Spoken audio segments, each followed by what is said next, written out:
بسم اللہ الرحمن الرحیم۔ السلام علیکم میرے سبھی دیکھنے والوں کو۔ آج ہم حضرت آسیہ اور فرعون کی شادی کے متعلق بات کریں گے کہ کیسے فرعون نے زبردستی حضرت آسیہ سے نکاح کیا، پر اللہ تبارک و تعالیٰ کی قدرت سے وہ کبھی حضرت آسیہ کے قریب نہ جا سکا۔ ویڈیو شروع کرنے سے پہلے آپ سبھی سے گزارش ہے کہ کائنڈلی چینل کو سبسکرائب کر لیں۔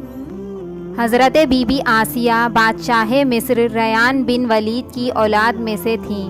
یہ ریان بن ولید وہی ہیں جو حضرت سیدنا یوسف علیہ السلام کے زمانے میں بادشاہ مصر تھے اور آپ علیہ السلام پر ایمان لے آئے تھے اور حضرت یوسف کو عزیز مصر بھی بنا دیا تھا۔ مساکین کی پناہ گاہ حضرت بی بی آسیہ مصر کے انتہائی ظالم اور جابر بادشاہ فرعون کی بیوی تھیں۔ وہ فرعون جو اپنے آپ کو خدا ہونے کا دعویٰ کرتا تھا، پر اللہ نے غرور اور تکبر سے بھرے فرعون کو ایسی عبرت ناک موت دی کہ اسے آنے والی تمام نسلوں کے لیے عبرت کا نشان بنا دیا۔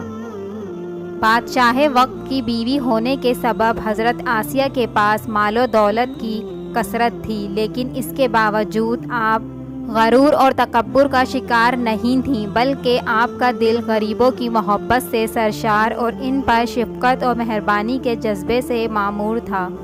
آپ دل کھول کر ان پر صدقہ و خیرات کیا کرتی اور اسی وجہ سے آپ کو ام المساکین یعنی مسکینوں کی ماں یا پناہ گاہ کہا گیا ہے۔ فرعون چونکہ لوگوں کے ساتھ بہت ظالمانہ سلوک کیا کرتا تھا، اسی لیے آپ اس سے سخت بیزار تھیں۔ فرعون سے آپ کا نکاح بھی آپ کی مرضی سے نہیں ہوا تھا، بلکہ آپ اور آپ کے والد دونوں اسے ناپسند کرتے تھے۔ فرعون نے حضرت آسیہ کے گھر شادی کا پیغام بھیجا تو آپ کو اور آپ کے والد دونوں کو یہ بات ناگوار گزری، کیونکہ فرعون ایک ظالم بادشاہ تھا اور اپنے پہلے دن سے ہی وہ ظلم اور بربریت کے لیے مشہور تھا۔ اپنی بادشاہت کے زور پر جبراً اس نے آپ سے نکاح کیا تھا، لیکن اللہ پاک نے آپ کو اس سے محفوظ رکھا اور وہ آپ کے قریب آنے پر قادر نہ ہوا۔ روایات میں آتا ہے کہ جب فرعون نے حضرت آسیہ سے شادی کی اور جب وہ ہم بستری کے لیے حضرت آسیہ کے قریب گیا تو اللہ تعالیٰ نے اس پر نیند کا ایسا غلبہ طاری کر دیا کہ وہ رات بھر سوتا رہا۔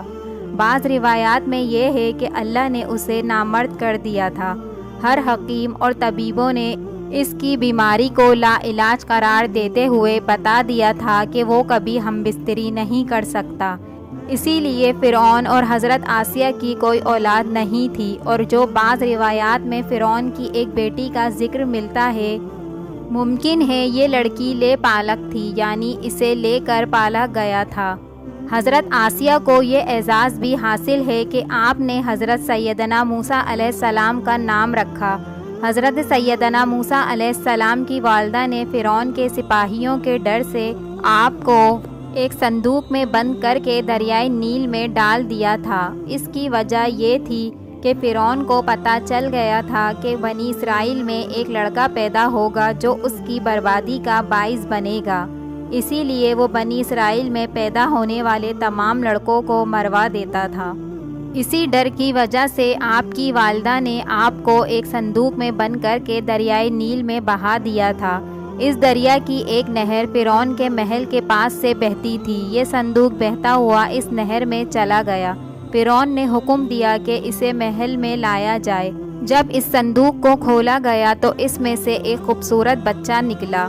فرعون نے فوراً اپنے سپاہیوں کو حکم دیا کہ اس بچے کو قتل کر دیا جائے، لیکن حضرت بی بی آسیہ نے اسے ایسا کرنے سے روک دیا اور حضرت موسیٰ علیہ السلام کو اپنے محل میں بطور فرزند پالا اور آپ کی پرورش کی۔ قبطی زبان میں پانی کو منہ اور درخت کو سا کہتے ہیں۔ یہ صندوق پانی اور درختوں کے درمیان پایا گیا تھا، اسی وجہ سے حضرت آسیہ نے آپ کا نام موسیٰ رکھا، اور انہی حضرت موسیٰ علیہ السلام کے ہاتھوں فرعون کو عبرت ناک موت ملی۔ یہ ہے میرے رب کا کرشمہ کہ جس موت سے فرعون بچنے کے لیے بنی اسرائیل کے تمام بچوں کو قتل کروا دیتا تھا، اللہ تبارک و تعالیٰ نے اسی کے محل میں پروان چڑھنے والے حضرت موسیٰ کے ہاتھ اسے عبرت ناک موت دلوائی۔ سبحان اللہ۔ ویڈیو اچھی لگی ہو تو لائک کریے گا اور سبسکرائب کے بٹن کو دبانا نہ بھولیے گا۔